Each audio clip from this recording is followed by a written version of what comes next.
So this is just a little review from last time. Here's the moment where when you divide it by -4, you have to remember to what? Flip the sign. Less than. And I am curious, how many of you noticed that this can reduce? A bunch of you. Good.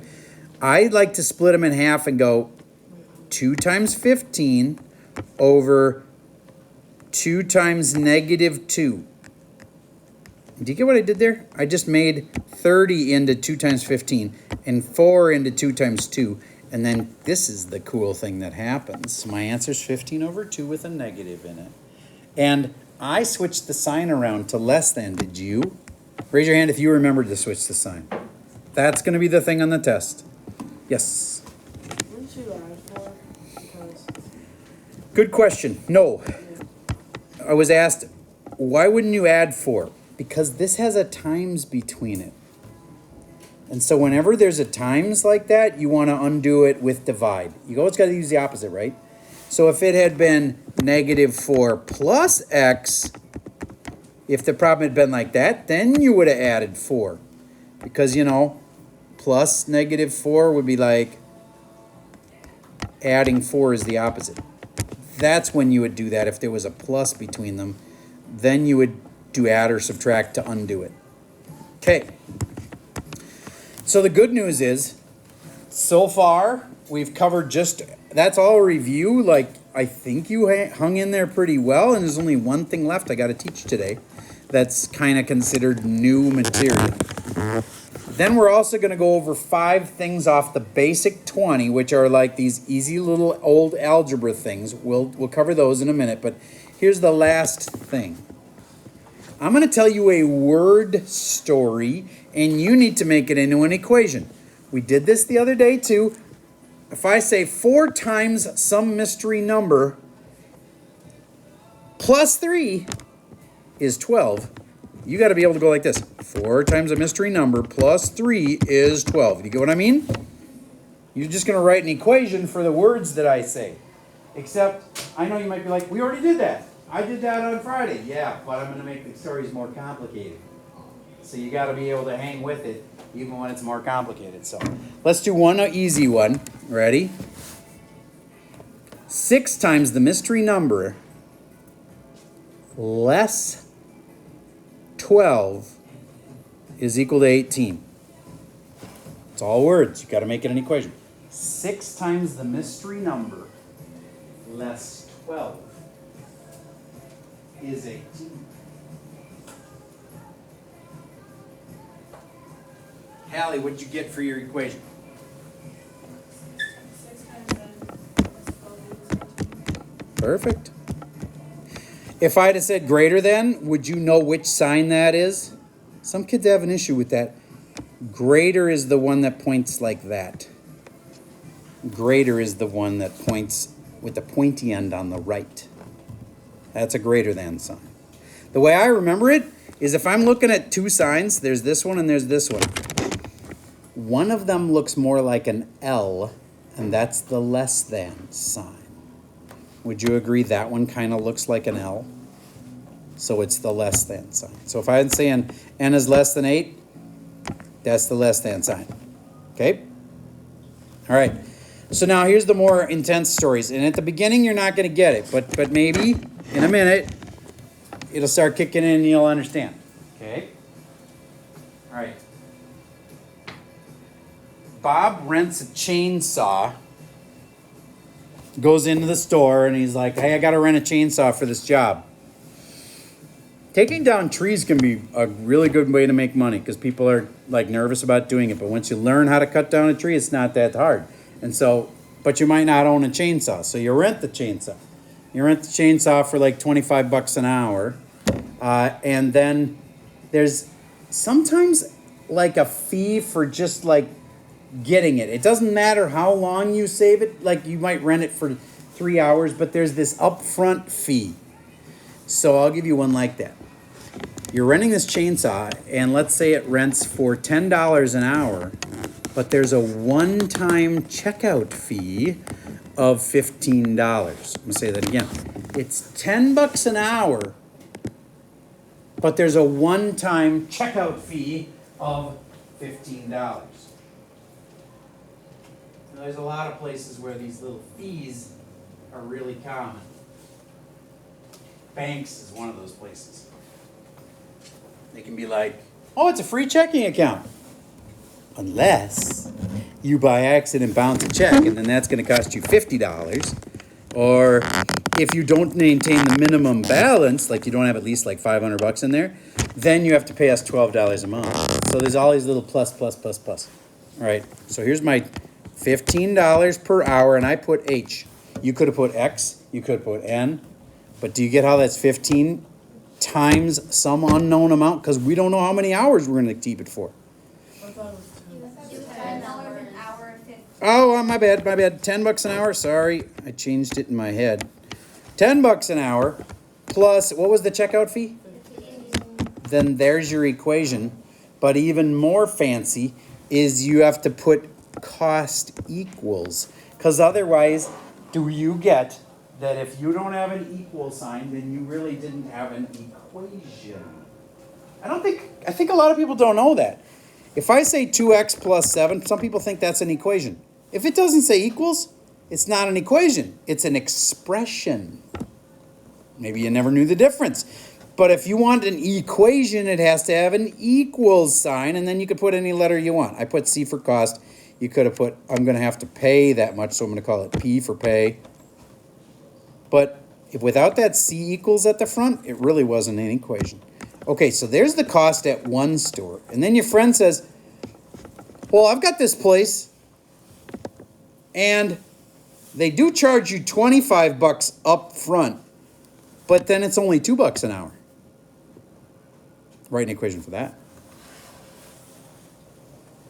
They charge you $25 up front, but then it's only $2 an hour after that. More complicated equation, right? But it still goes cost equals, and this time I said the 25 up front, so I'm putting it in the front. Could you put it at the back? Sure, you could put it at the back. Plus $2 per hour. You see what I did there? That's the more complicated kind, where you have a real world situation and you have to make it into math. Now, what could you do with these two equations? You could graph them. Not saying you'd want to, but if you had it on a math test, we could say graph these two equations, and I want somebody to think it through, somebody smart, think through like, what would it mean if the slope is 10 compared to this one's slope is only 2? Do you remember what that means on the graph? If the slope is 10 versus 2? That means the line's really what?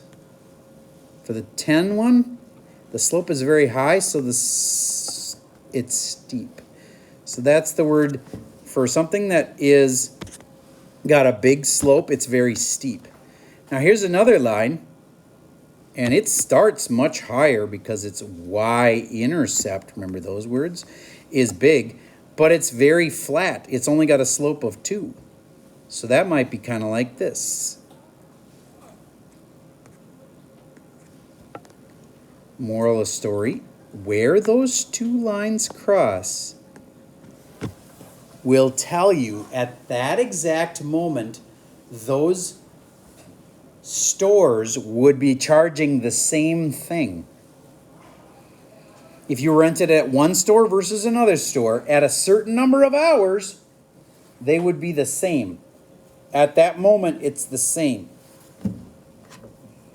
Okay, I'm going to give you one of the simpler numbers. You ready? Write down these two equations and they'll be really simple. John makes $10 an hour and he never gets tips. Right, his pay is $10 an hour and he never gets tips. Okay, this is John.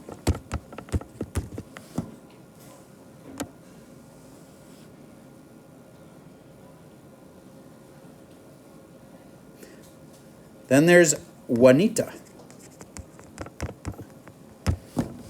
I took Juanita to the prom back 35 years ago. I doubt she's listening to this video. She was really tall, and we both played basketball. Not many people on their prom date take some time to play one-on-one, but we did. Because she was really tall, and she was pretty good. So anyway, so I'm comparing with Juanita, who makes, let's see, she makes only $5 an hour. So her pay is $5 an hour, but by the end of the night, this is not per hour, by the end of the night, she usually has $20 in tips. Whether she goes in for a short time or long time, on average, she gets about $20 in tips. Not per hour. All right. Did you have that John made $10 per hour? You got that one? And then didn't I say Juanita made, how much did I say she made? $5 an hour, which seems really low. Can they even pay you that little? Actually, they can. If you're a waitress, they can pay you less than minimum wage because they know you're going to get tips. It's kind of cruel, but it's true. They can pay you less as the minimum wage at a restaurant for a server can be less if you get tips. Because it's true. Sometimes a waitress might pull in like an extra $200 in tips that the regular like guy in the back who's cooking doesn't get any tips. Well, then it's not really fair to the guy in the back to give them both the same hourly pay.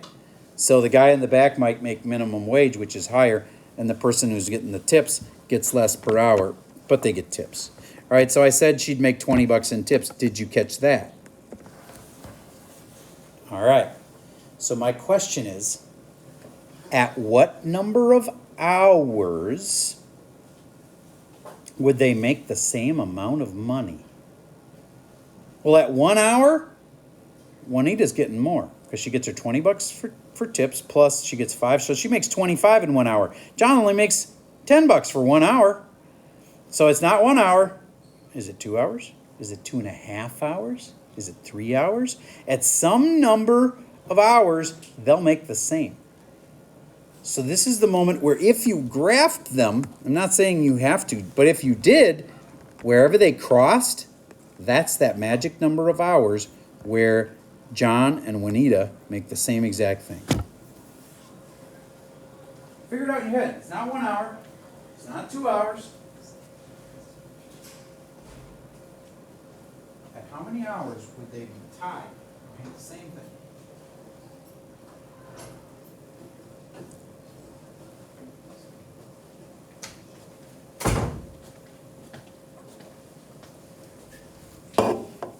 And some smart kid might be like, there's no y-intercept for that thing. But then some other smart kid might be like, that means the y-intercept is 0. So you start here and it has a slope of 10, very steep. This person starts at 20, that's the y-intercept, has a slope of 5. Goes like that, it's not as steep. Where they cross, that's that magical amount where they make the same thing. Is it 1 hour? No. Is it 2 hours? No. Does anybody know? What do you say, sir? Kennedy. It says 4 hours. So here's what I'm going to check. Put a 4 here. Put a 4 here. Do they both make the same? What's 10 times 4? What's 5 times 4 plus 20? They make the same. Nice job, Kennedy. At 4 hours, they'll make the same amount that night. Then what I could ask is this. If you're going to be paid like one of them, but you're going to work a lot of hours, would you rather be John or would you rather be Juanita? If you're going to work a lot of hours, which pay system do you want? John gets $10 for each hour. If he gets a lot of hours, he gets a lot of $10s? And if Juanita makes only $5 an hour and there's a lot of hours, she doesn't benefit as much, right? So if it's a lot of hours, you want John's pay system. All right, you've made it to lunchtime, boys and girls. I'll see you here after lunch. I'll pause the video till then. Let's see now that we're back from lunch if you can do another one like that. Ready? So this time it's renting a car.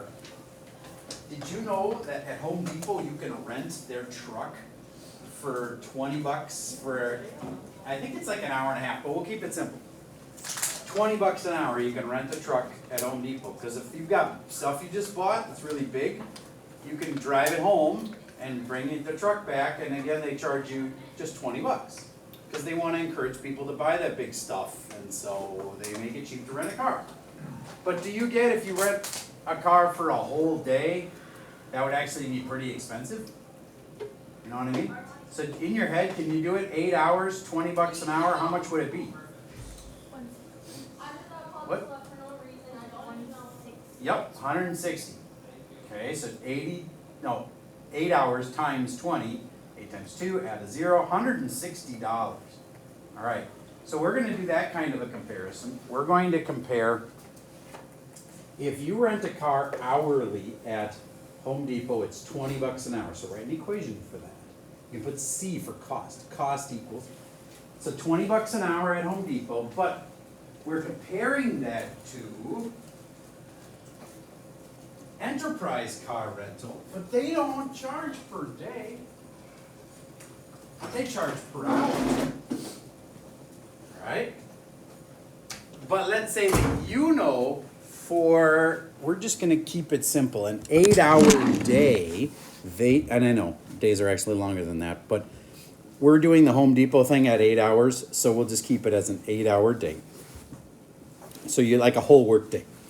So you want to rent it at Enterprise? They charge 80 bucks a day. Can you change that into an hourly rate and make an equation for that?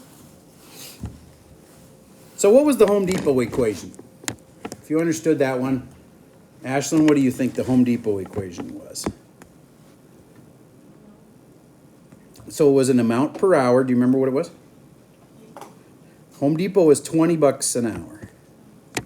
But the one I just said, Enterprise, that was cost is for 80 bucks a day, wouldn't that be like, how much an hour would that be like? 10 bucks per hour. Very good. Do you get how I had to change the units from one of them was in hours and the other one was in days, but I had to make them both be in hours? Now it's really easy to tell. Which would you rather pay? If I have to pay it, it's my cost. I'd rather rent from Enterprise, a lot cheaper per hour. But I got to rent a whole day though too, and so... Okay, so last one, we're going to go back to the type of question that you have on your homework for today. There's simple ones that are just like this. 2 parentheses h plus 3 minus parentheses h plus 2 equals 4h. And then there's ones where you have to build equations. Start with just this one. There's step 1, there's step 2. You just do a few steps and pretty soon h is alone. The other one is an equation you'll have to write. So I'm going to give you a minute to finish this.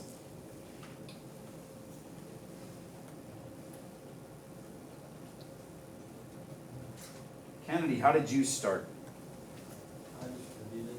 Okay, 2h, 2 times 3 is 6. Did you have 2h plus 6? Yeah. That's a great start. So Lily, how did you distribute the negative then? Negative 1h. Could I say that? Oh, maybe you're putting the h's together. Maybe that's... I only want to do this distributing right now. So then the negative times the 2 makes... Negative 2.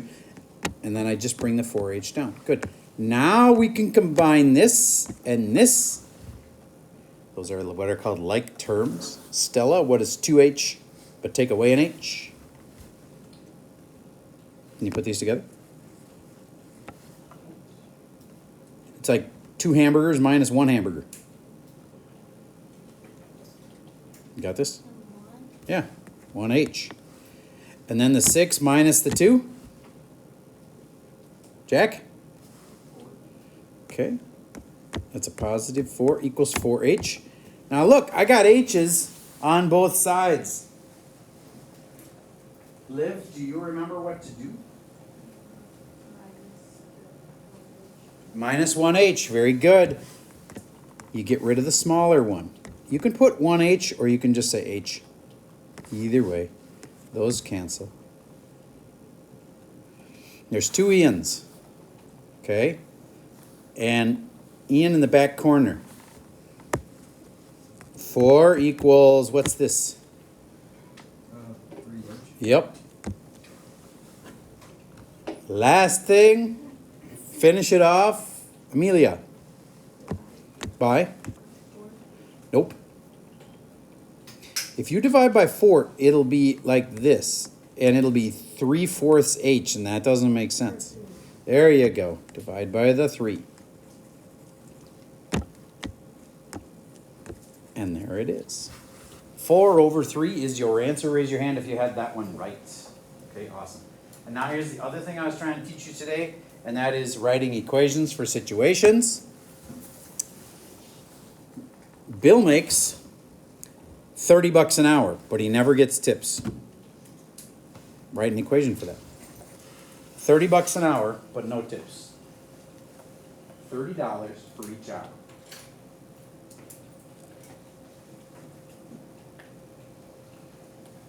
Mallory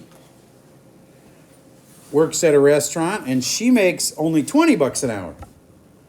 But she usually gets $50 in tips at the end of the night. They like share all the tips, and on an average night she gets $50. So she makes less per hour, but she gets tips.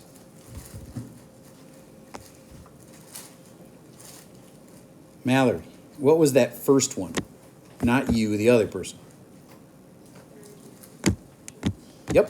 And how about your equation? Yep. Which job is better? It does depend. Do you get there would be a way to go like, oh, what about 1 hour? This person makes 30, this person makes 70. If it's only 1 hour, I want that. But if it's 20 hours, then I want that one. Because that will be more in 20 hours. That'll be $600. And this would be $450. So figuring out which is better, you'd actually graph them and you'd see where they cross, and it would look something like that. And then wherever they cross, that's where it's tied. And you can figure out, oh, at 4 hours, they make the same thing. That kind of thing. Okay? All right. There. You learned everything, except we're going to learn 5 more super quick. No, I just don't feel like we have time. We do have time to take a quiz on the first 5 of the basic 20. So that's what we're going to do. I'm going to pause the video for a second. A quiz on the first 5.